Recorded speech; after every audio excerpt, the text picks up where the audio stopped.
Olá pessoal, como vocês estão? Bem? Não? Na medida do possível, nós aqui também. Você vai ouvir aqui agora um barulho de chuva? Começou a chover aqui, a sala tem um pouco de eco e está chovendo forte. Eu não sei se você consegue ouvir. Vamos falar sobre incapacidade definitiva. Ela pode ser de duas formas, parcial ou total. Parcial é redução apenas da capacidade laborativa, onde o policial militar ou o bombeiro militar perde a capacidade apenas para a corporação, ele pode laborar no meio civil. É o podendo prover os meios de subsistência. E a total é o inválido. Ele perde a capacidade laborativa. É o sem poder prover os meios de subsistência. Ele não pode laborar nem na corporação e tampouco no meio civil. Ele é inválido. E com base nisso, nós tivemos um comentário. E o comentário me parece que era na área de psiquiatria. Pessoal, psiquiatria, as doenças psiquiátricas são doenças complexas. Quem vai dizer sobre a doença? O médico? A junta? Não é você, nem sou eu, que não possuem essa formação. Se você faz a mesma coisa nos dois meios, no militar e no civil, você é capaz, é apto, você não é incapaz e muito menos inválido. Então, se o companheiro me diz, olha, eu faço a mesma coisa na corporação que eu faria no meio civil e fui declarado incapaz definitivamente. Ora, se você faz a mesma coisa, você não é incapaz definitivamente, você é apto. Há um equívoco aí, mas não sou eu que vou dizer isso, é o médico. Por outro lado, você não pode, não deve levantar, fazer prova contra você. Agora, em relação ao sigilo que se faz sobre o quadro de saúde do policial militar, que não é abertamente publicado em boletim, que não é abertamente divulgado, existe o sigilo médico, existe um grau de sigilo. O médico não pode expor quadros clínicos. Existe uma relação entre médico e paciente, onde ali sim não há sigilo. Quando a gente vê policiais militares reformados por incapacidade definitiva, com quadro mental, quadro de saúde mental, podendo prover os meios de subsistência, é porque eles alcançaram estabilidade. Se não tivessem alcançado essa estabilidade, seriam licenciados por conveniência do serviço. Ah, mas espera aí, Miriam. Espera aí. Estão dizendo que isso é inconstitucional. Alguém disse que, pessoal, eu trabalho com a lei. Nós, enquanto sociedade, trabalhamos com a lei é o parâmetro. Se a lei é inconstitucional, tem que ser declarada inconstitucional. Enquanto estiver no ordenamento jurídico, está valendo. Está valendo. Ah, mas isso nos interessa ao executivo, ao advogado, ao juiz, ao Ministério Público, ao promotor público, ao defensor público, cabe observar a lei. As teses são válidas, os doutrinadores são bastante importantes, relevantes no direito.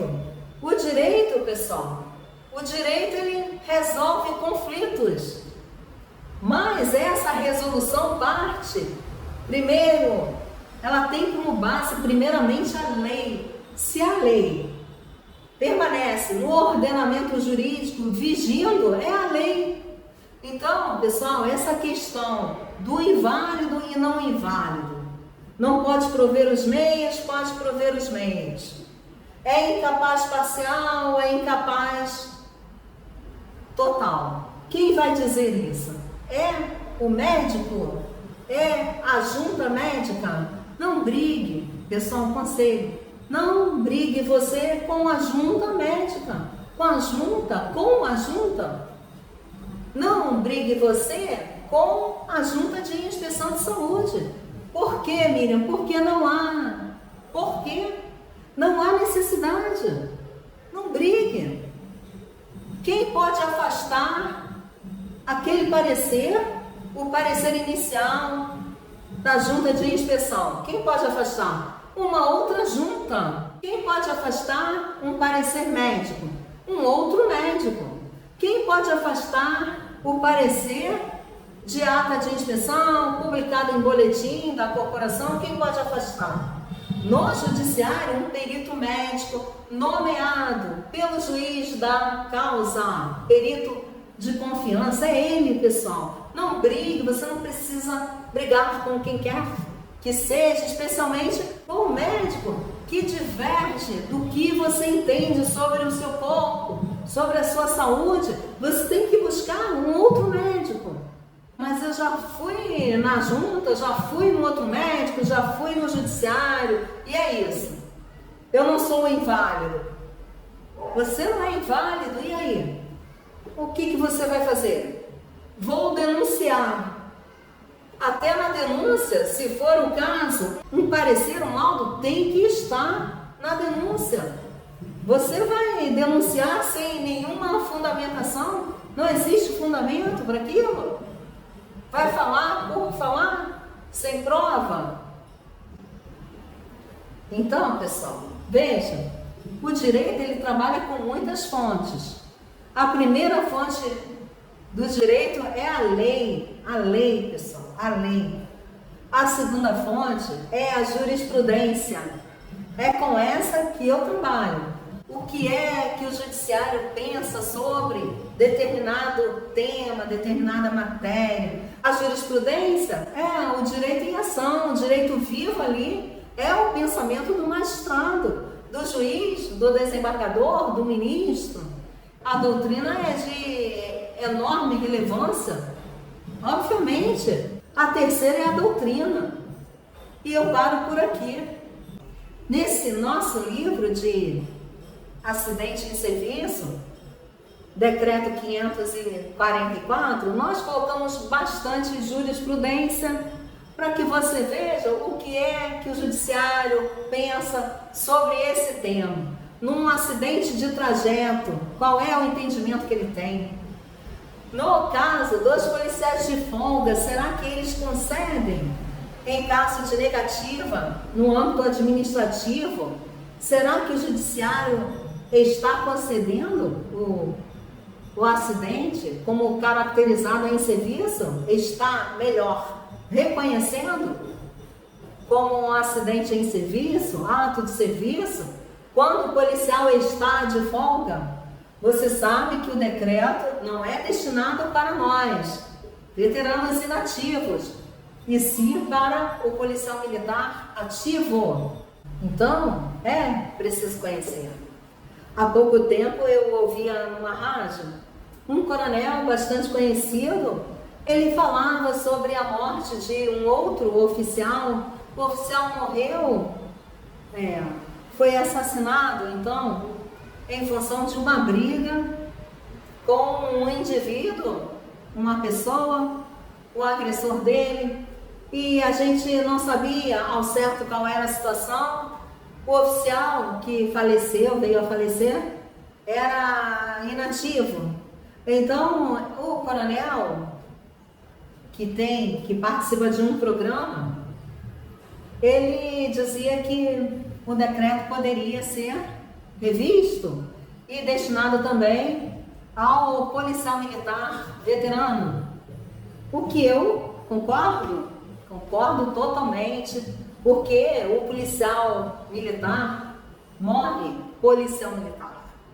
ele continua nas ruas atuando como policial militar, muito embora nós percebemos, a gente vê que o governador do estado, que alguns parlamentares, alguns secretários do atual governo não percebem isso, que o policial militar morre policial militar, que o bombeiro militar morre bombeiro militar, assistindo a famílias, observando aquilo que pertence à área de cada um, atento no socorro. Ele é transferido para a inatividade, mas tem a alma de policial e de bombeiro militar. E a gente sabe, pensa, pessoal, é mais uma ideia, que é uma falta de... é uma falha nossa, é uma falha. Deveríamos difundir mais isso para que os futuros governantes entendessem que o policial militar e o bombeiro militar morrem assim. Não obstante, tem outras profissões, mas aquele olhar aguçado, atento, aquela ideia de servir e proteger permanece até os últimos dias. Certo? Coloque aí o seu comentário, se você desejar. Se você é novo, se inscreva no canal. Até o próximo vídeo. Tchau, pessoal!